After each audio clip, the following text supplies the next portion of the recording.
Should have just kept that song playing the whole time. I mean, that was entertainment. That's the long version, guys, which I didn't think was that bad. Well, I was trying to delay here, which I did, and then I ended up delaying myself, getting this thing ready, and I've been looking for Holly, and I haven't found her. So today, I don't know where she is. Mystic as she is, I think that she may not be of anywhere I can see, anyway. I've been reading, I guess, the last 3 or 4 big articles today, and they're all surrounding Robin Williams.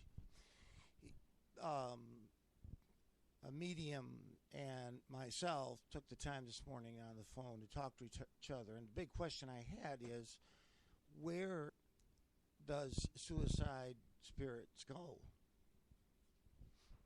I mean, a lot of people consider it hell. There's one gal here.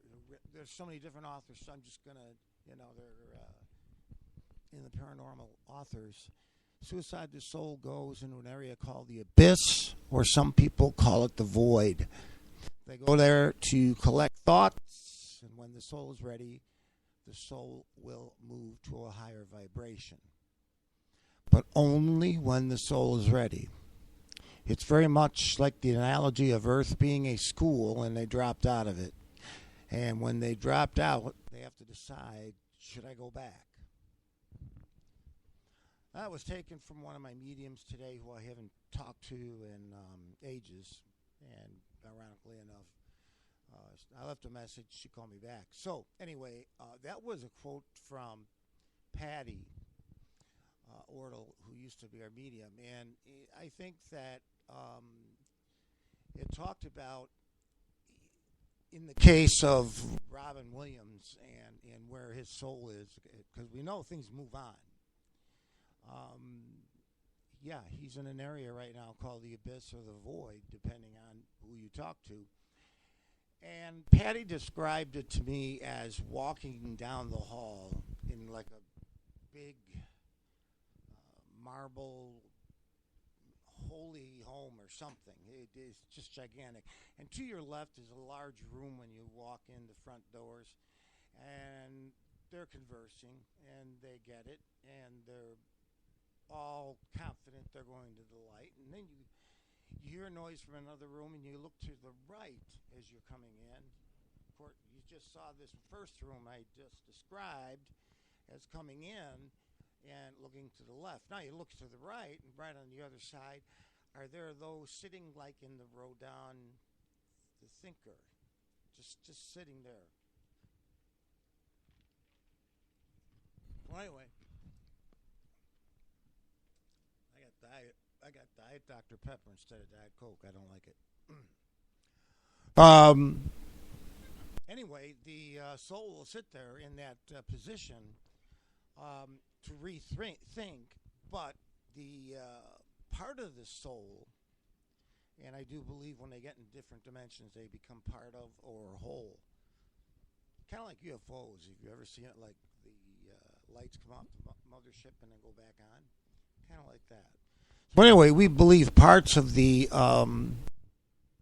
soul stay with the actual event. So when spirit visits, it has a tendency to, try to make some sense. And if he needs the players, he'll be able to use them in thoughts and visions of the people in the house. But there's a place out there called Contacting with People Who Kill Themselves.com. Anyway, they went to understand in advance that suicide is not a sin whose understanding or awareness of others realize they made a mistake and are desperate to get back to their bodies. So they hang on for a bit too. Some linger, some get forgiveness from their loved ones. In an attempt to ease their loved one's pain, some linger because they're still carrying depression and can't slough it off. That anger and attachment obviously is from the dead, but that's his way of getting back, perhaps. I don't know. I know that when someone commits suicide, it creates the feelings of anger toward them. That's very normal. If you know of anyone who has done that, I have. They've been quite close to me.